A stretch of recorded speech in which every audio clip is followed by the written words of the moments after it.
Olá, turma, boa noite, tudo bem?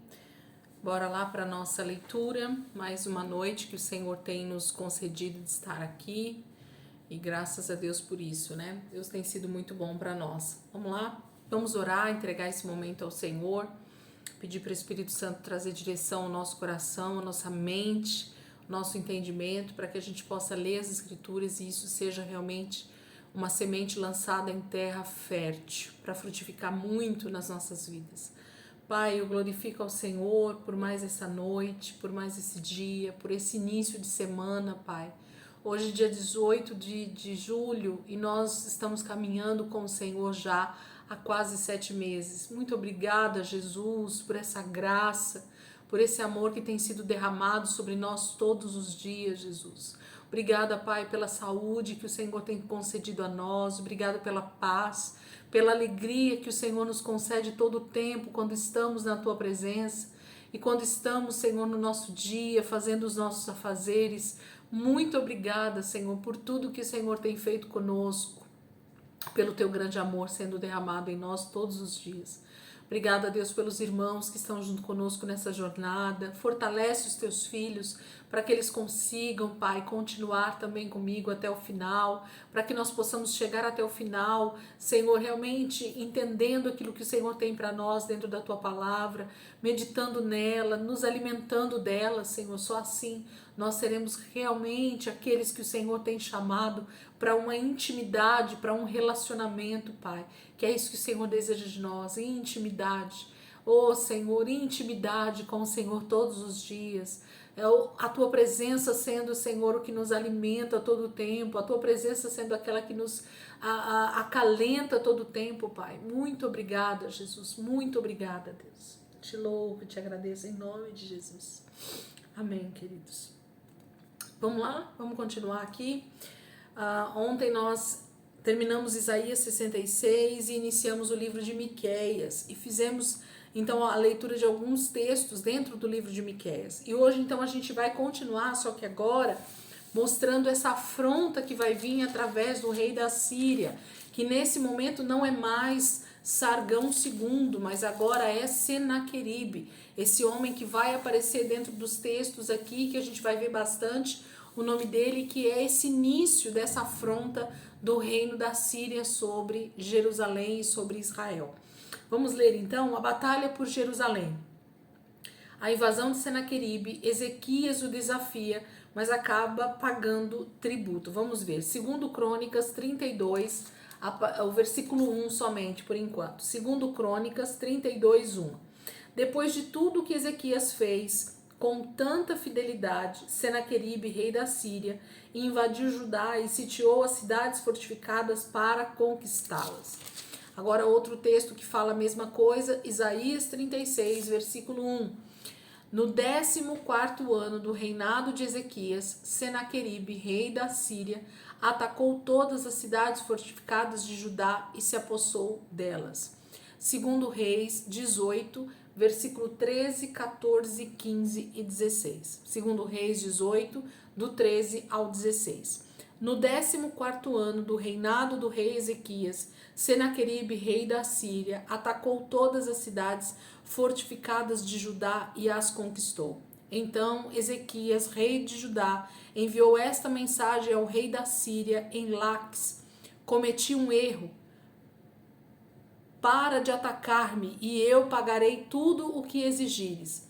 O rei da Síria cobrou de Ezequias, rei de Judá, 10 toneladas e meio de prata e 1.500 quilos de ouro. Assim Ezequias lhes deu toda a prata que se encontrou no templo e na tesouraria do palácio real.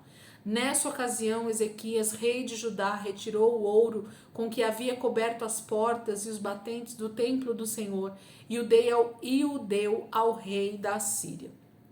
Então, esse início aqui da nossa leitura de hoje fala sobre esse ataque recebido então do rei da Síria chamado Senaqueribe, e Ezequias se rende ao rei da Síria Senaqueribe dizendo: para de atacar, não invade as minhas terras e eu lhe pagarei o que você pedir, né? Eu pago para você não me atacar, eu pago para você não invadir as minhas terras, eu te dou o que você quiser em troca de paz.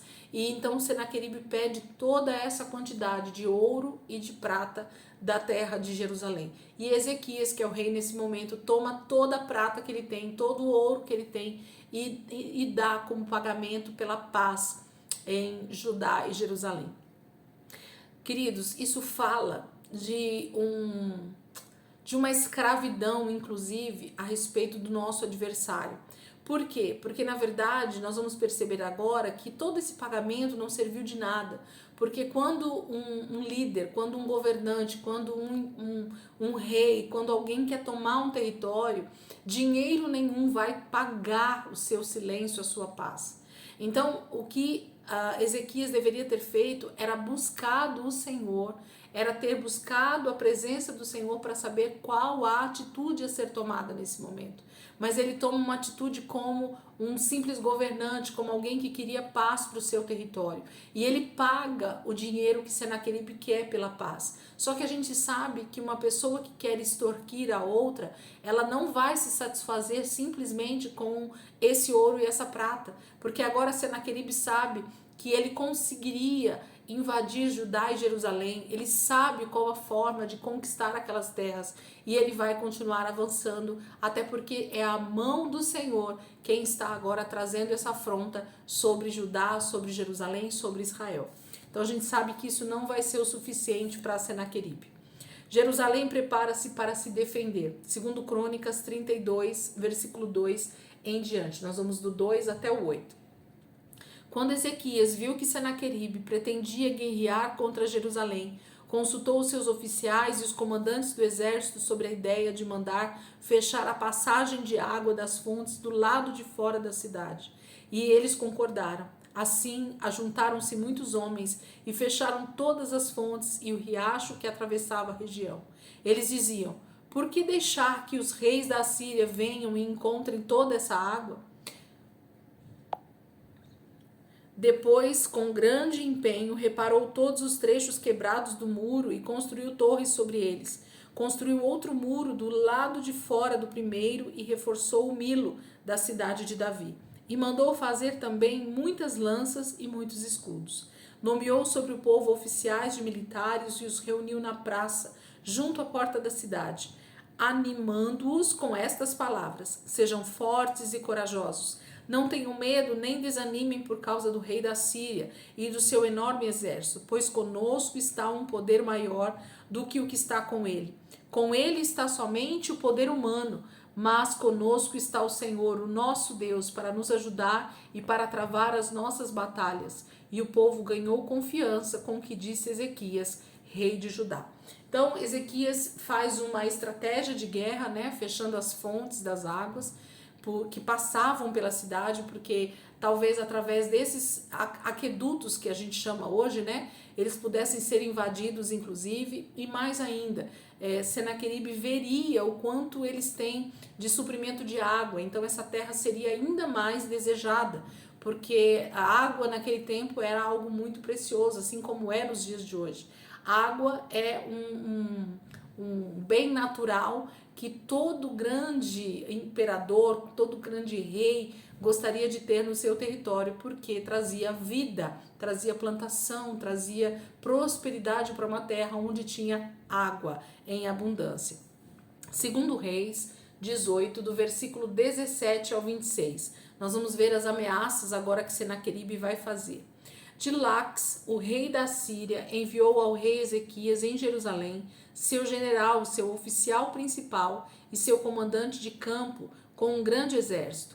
Eles subiram a Jerusalém e pararam no aqueduto do açude superior, na estrada que leva ao campo do lavadeiro. Eles chamaram pelo rei e o administrador do palácio, Eliaquim, filho de Ilquias, o secretário Sebna e o arquivista real Joá, filho de Asaf, foram ao seu encontro. O comandante do campo lhe disse: digam isso a Ezequias. Assim diz o grande rei, o rei da Síria: em que você baseia sua confiança? Você pensa que meras palavras já são estratégia e poderio militar? Em quem você está confiando para se rebelar contra mim? Você está confiando no Egito, aquele caniço quebrado que espeta e perfura a mão do homem que nele se apoia? Assim o faraó, rei do Egito, retribui a quem confia nele. Mas se vocês me disserem, estamos confiando no Senhor, o nosso Deus, não é ele aquele cujos santuários e altares Ezequias removeu, dizendo a Judá e Jerusalém, vocês devem adorar diante desses altares em Jerusalém? Aceite, pois, agora o desafio do meu senhor, o rei da Síria. Eu lhe darei 2.000 cavalos, se você tiver cavaleiros para eles. Como você pode derrotar o mais insignificante guerreiro do meu senhor? Você confia no Egito para lhe dar carros de guerra e cavaleiros? Além disso, será que vim atacar e destruir este local sem uma palavra da parte do Senhor? O próprio Senhor me disse que marchasse contra este país e o destruísse. Então Eliaquim, filho de Ilquias, Sebna e Joá, disseram ao comandante de campo, por favor, fala com teus servos em aramaico, porque entendemos essa língua. Não fales em hebraico, pois assim o povo que está sobre os muros o entenderá. Então esse é o primeiro texto e a gente vai para o segundo texto e a gente vai falar um pouquinho sobre esse texto, dessa afronta de Senaqueribe. Segundo Crônicas 32, versículo 9 ao 14. Mais tarde, enquanto Senaqueribe, rei da Síria, e todas as suas forças estavam sitiando Laques, mandou oficiais a Jerusalém com a seguinte mensagem a Ezequias e a todo o povo de Judá que morava lá. Assim diz Senaqueribe, rei da Síria, em que vocês baseiam a sua confiança para permanecerem cercados em Jerusalém? Quando Ezequias diz, o Senhor, o nosso Deus, nos salvará das mãos do rei da Síria, ele o está enganando para deixá-los morrer de fome e de sede. Mas não foi o próprio Ezequias que retirou os altares desse Deus, dizendo a Judá e a Jerusalém, vocês devem adorar diante de um só altar e sobre ele queimar incenso? Vocês não sabem o que eu e os meus antepassados fizemos a todos os povos das outras terras? Acaso alguma vez os deuses daquelas nações conseguiram livrar das mãos a terra deles? De todos os deuses das nações que os meus antepassados destruíram, qual deles conseguiu salvar o seu povo de mim? Como então o Deus de vocês poderá livrá-los das minhas mãos? Mais um texto e a gente vai comentar porque os três textos falam da mesma passagem. Isaías 36, do versículo 2 ao 11. Então de Laques, o rei da Síria, enviou o seu comandante com um grande exército a Jerusalém, ao rei Ezequias. Quando o comandante parou no aqueduto do açude superior, na estrada que leva ao campo do lavadeiro, o administrador do palácio, Eliaquim, filho de Ilquias, o secretário Sebna e o arquivista real Joá, filho de Asaf, foram ao encontro dele. E o comandante de campo falou, digam a Ezequias, assim diz o grande rei, o rei da Síria, em que você está baseando essa com sua confiança? Você diz que tem estratégia e força militar, mas não passam de palavras vãs. Em quem você confia para rebelar-se contra mim? Pois veja, agora você está confiando no Egito, aquela cana esmagada que fura a mão de quem nela se apoia. Assim é o faraó, o rei do Egito, para todos os que dele dependem. E se você me disser, no Senhor, o nosso Deus, confiamos, não são dele os altos e os altares que Ezequias removeu, dizendo a Judá e a Jerusalém, vocês devem adorar aqui diante desse altar? Faça agora um acordo com o meu senhor, o rei da Síria. Eu lhe darei 2.000 cavalos, se você puder pôr cavaleiros neles. Como então você poderá repelir um só dos menores oficiais do meu senhor, confiando que o Egito lhe dará carros e cavaleiros? Além disso, você pensa que vim atacar e destruir esta nação sem o Senhor? O próprio Senhor me mandou marchar contra esta nação e destruí-la. Então Eliaquim, Sebna e Joá disseram ao comandante, por favor, fala com os teus servos em aramaico, pois entendemos essa língua. Não fales em hebraico, pois assim o povo que está sobre os muros entenderá.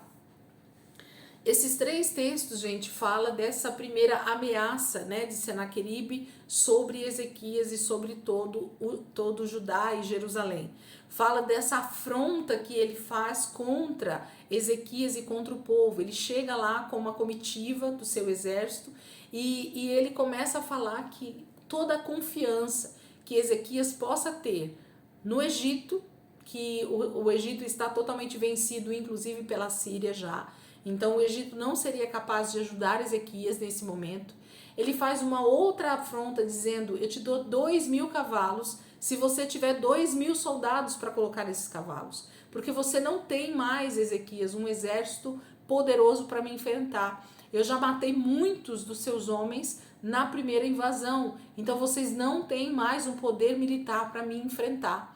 Se vocês estão confiando nos deuses ou no Deus de vocês, o próprio Ezequias, ele pediu para tirar os altares, ele já não serve mais esse Deus. E se vocês olharem para o passado, para as outras nações que nós já conquistamos, vocês vão ver que nenhum Deus dessas nações conseguiu livrar essas nações da minha mão.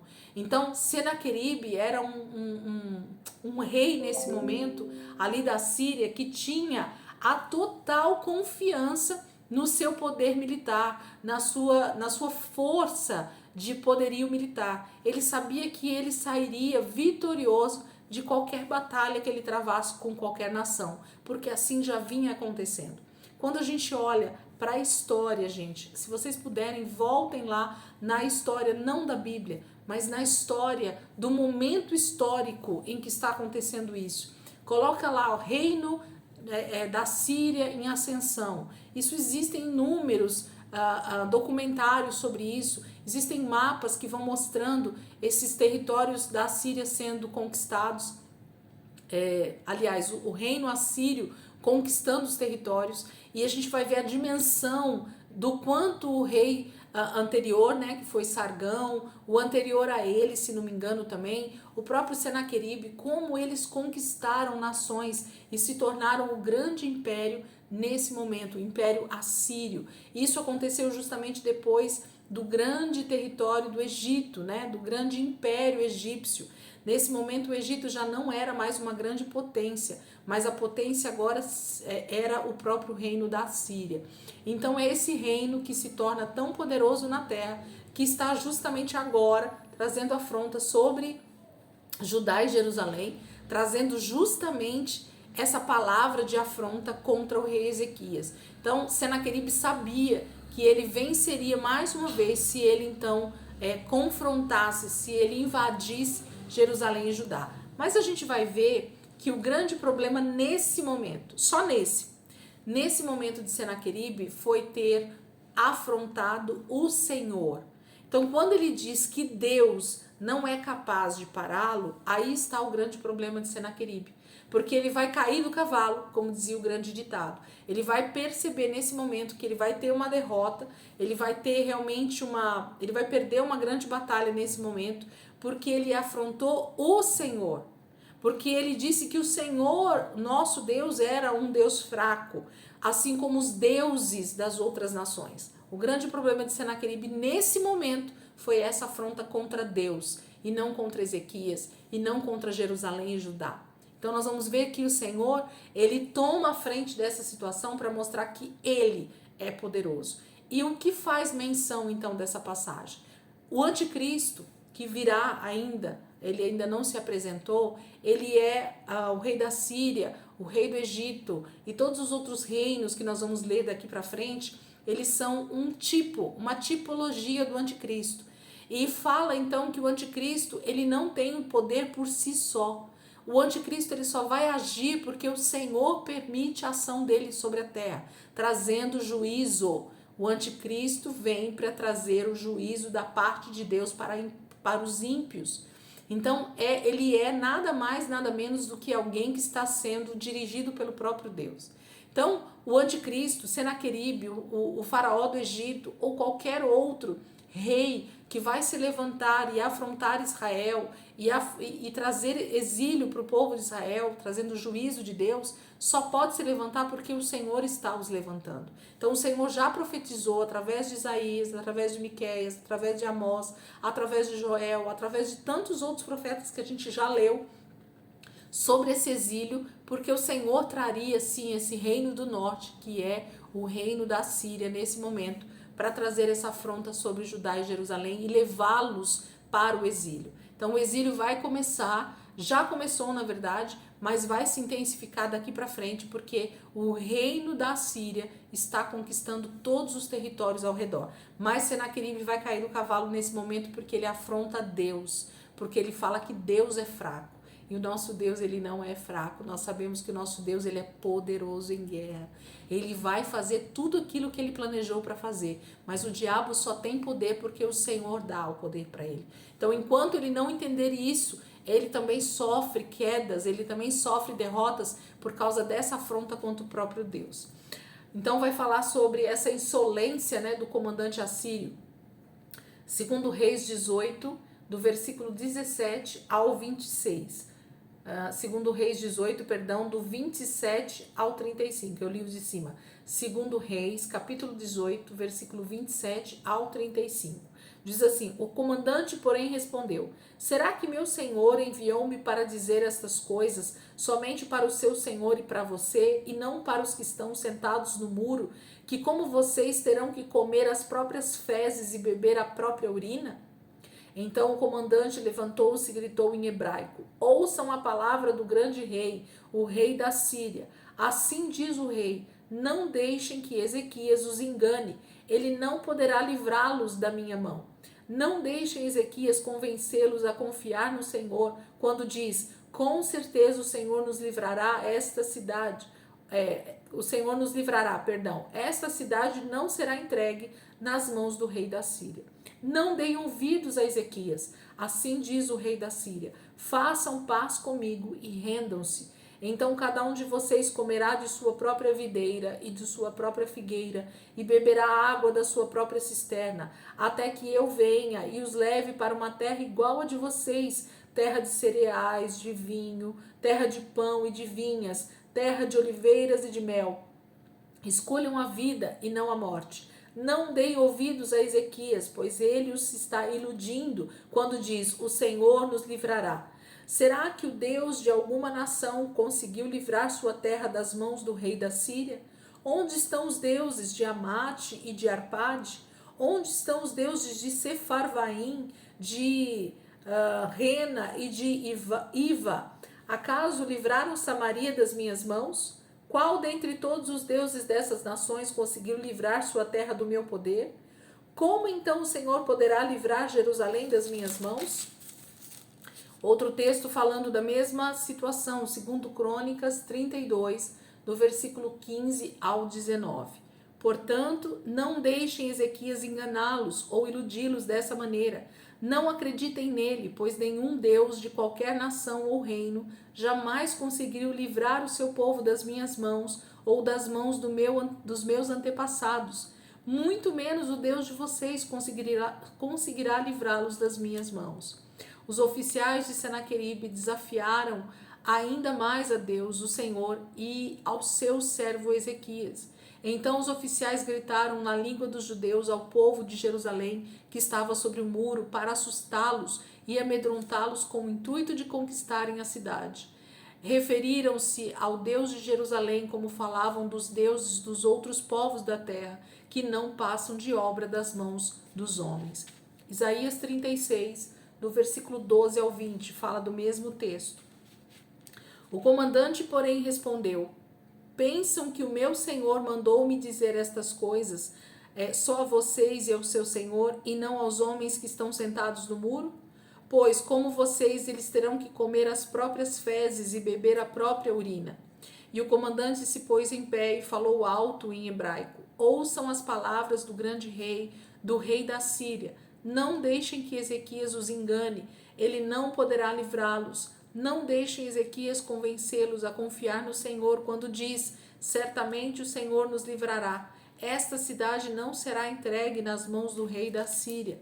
Não deem atenção a Ezequias, assim diz o rei da Síria. Venham fazer as pazes comigo, então cada um de vocês comerá de sua própria videira e de sua própria figueira, e beberão água de sua própria cisterna, até que eu os leve a uma terra como a de vocês, terra de cereal e de vinho, terra de pão e de vinhas. Não deixem que Ezequias os engane quando diz que o Senhor os livrará. Alguma vez o Deus de qualquer nação livrou sua terra das mãos do rei da Síria? Onde estão os deuses de Amate e de Arpade? Onde estão os deuses de Sefarvaim? Eles livraram Samaria das minhas mãos? Quem dentre todos os deuses dessas nações conseguiu livrar a sua terra? Como então o Senhor poderá livrar Jerusalém das minhas mãos? Percebem? O comandante aqui, ele começa a afrontar Israel de tal maneira, e inclusive falando na própria língua deles, né, no hebraico.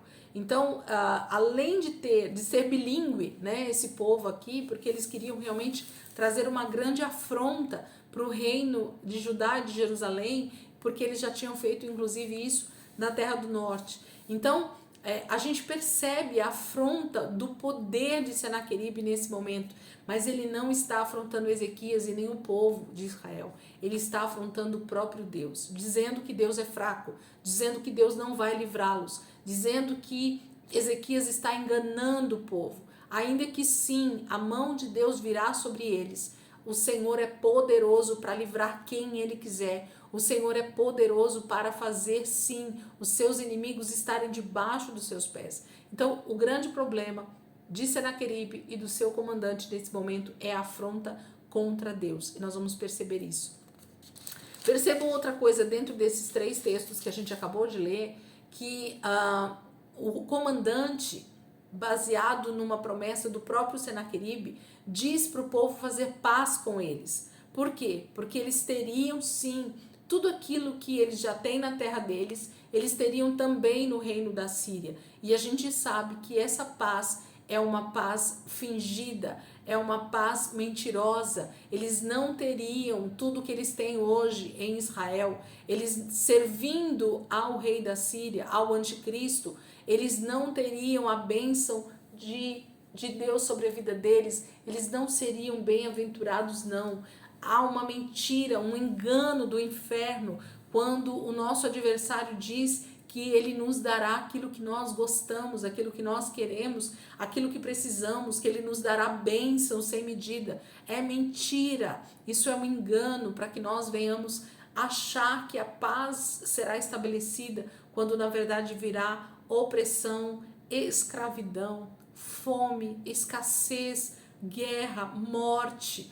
Então, assim, o rei da Síria está prometendo algo que ele não vai cumprir. É um engano, é uma mentira. Ele está tentando enganar o povo de Jerusalém e de Judá, querendo que eles se entreguem, que eles nem precisem guerrear contra eles, mas que eles mesmos se entreguem como servos do reino da Síria, do rei da Síria, para serem seus escravos. Há uma mentira, há um engano. Eles prometem a mesma coisa que o Senhor tem prometido ao seu povo. Amém? Vamos lá. A disciplina é encorajada. Isaías 29, agora a gente vai ler para terminar o nosso texto de hoje. Isaías 29. A disciplina é encorajada. Ai de Ariel, Ariel, a cidade onde acampou Davi. Acrescentem um ano a outro e deixem seguir o seu ciclo de festas. Mas eu sitiarei Ariel, que vai chorar e lamentar-se. Para mim será como uma fornalha de altar. Acamparei ao seu redor, eu a cercarei de torres e instalarei contra você minhas obras de cerco. Lançadas ao chão, de lá você falará, do pó virão um murmúrio às suas palavras. Fantasmagórica subirá a sua voz da terra, um sussurro vindo do pó será a sua voz. Mas os seus muitos inimigos se tornarão como pó fino, as hordas cruéis como palha levada pelo vento. Repentinamente, num instante, o Senhor dos exércitos virá, com trovões e terremotos, e estrondo ruído, com tempestade e furacão, e chamas de um fogo devorador. Então as hordas de todas as nações que lutam contra Ariel, que investem contra ele e contra a sua fortaleza e a sitiam, serão como acontece num sonho, numa visão noturna, como quando um homem faminto sonha que está comendo, mas acorda e sua fome continua, como quando um homem sedento sonha que está bebendo, mas acorda enfraquecido, sem ter saciado a sede. Assim será com as hordas de todas as nações que lutam contra o monte Sião. Pasmem e fiquem atônitos, seguem-se a si mesmo e continuem cegos. Estão bêbados, porém não de vinho, cambaleiam, mas não pela bebida fermentada. O Senhor trouxe sobre vocês um sono profundo, fechou os olhos de vocês que são os profetas, cobriu a cabeça de vocês que são os videntes. Para vocês toda esta visão não passa de palavras seladas num livro. E se vocês derem o livro a alguém que saiba ler e lhe disserem, leia por favor, ele responderá, não posso, está lacrado. Ou se vocês derem o livro a alguém que não saiba ler e lhe disserem, leia por favor, ele responderá, não sei ler. O Senhor diz, esse povo se aproxima de mim com a boca e me honra com os lábios, mas o seu coração está longe de mim. A adoração que me prestam é feita só de regras ensinadas por homens. Por isso, uma vez mais, deixarei atônito esse povo, com maravilhas e mais maravilhas. A sabedoria dos sábios perecerá, a inteligência dos inteligentes se desvanecerá. Ai daqueles que descem às profundezas para esconder seus planos do Senhor, que agem nas trevas e pensam, quem é que nos vê? Quem ficará sabendo? Vocês viram as coisas pelo avesso, como se fosse possível imaginar que o oleiro é igual ao barro. Acaso o objeto formado pode dizer àquele que o formou, ele não me fez? E o vaso poderá dizer ao oleiro, ele nada sabe? Acaso o Líbano não será logo transformado em campo fértil e não se pensará que o campo fértil é uma floresta? Naquele dia os surdos ouvirão as palavras do livro, e não mais em trevas e escuridão, os olhos dos cegos tornarão a ver. Mais uma vez os humildes se alegrarão no Senhor, e os necessitados exultarão no Santo de Israel. Será o fim do cruel, o zombador desaparecerá, e todos os de olhos inclinados para o mal serão eliminados, os quais, com uma palavra, tornam réu o inocente, no tribunal trapaceiam contra o defensor, e com testemunho falso impedem que se faça justiça ao inocente.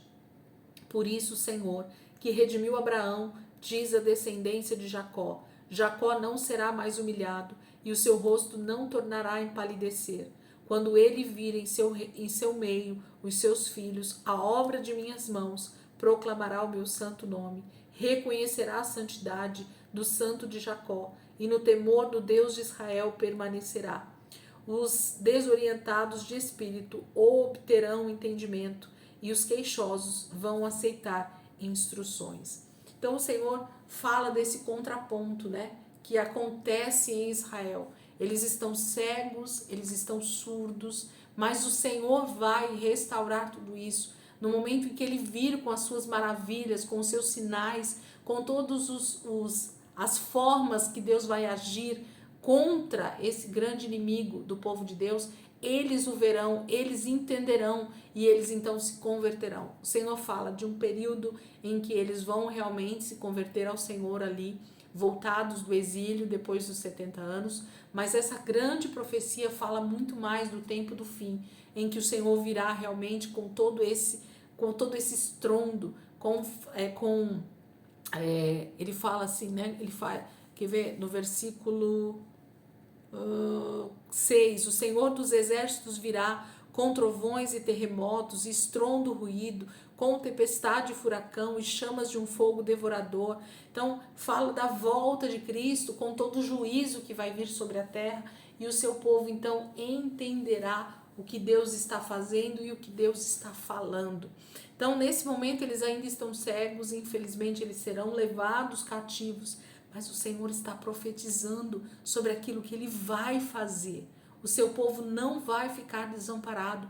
Israel está recebendo uma palavra profética de futuro, está recebendo uma palavra profética do que ainda há de vir. E nós, os que estivermos aqui ainda, quando o Senhor voltar, nós veremos isso face a face. Nós veremos o pleno cumprimento de todas essas profecias. Israel se rendendo ao Senhor, a volta de Cristo, a redenção de toda a terra, o reino milenar, tudo que Deus está profetizando aqui contra o anticristo, inclusive, contra as hordas, né, dos reinos aqui, eles se acham, né, eles se acham os todos poderosos, mas eles não são. O Senhor é poderoso, o Senhor dos exércitos lutará por seu povo e por todos aqueles que temem o seu nome. Amém, queridos? Amanhã a gente vai continuar, então, a respeito dessas profecias que o Senhor está liberando nesse momento. E Isaías retorna. Nós já lemos Isaías 29, amanhã a gente vai ler Isaías 30, 31.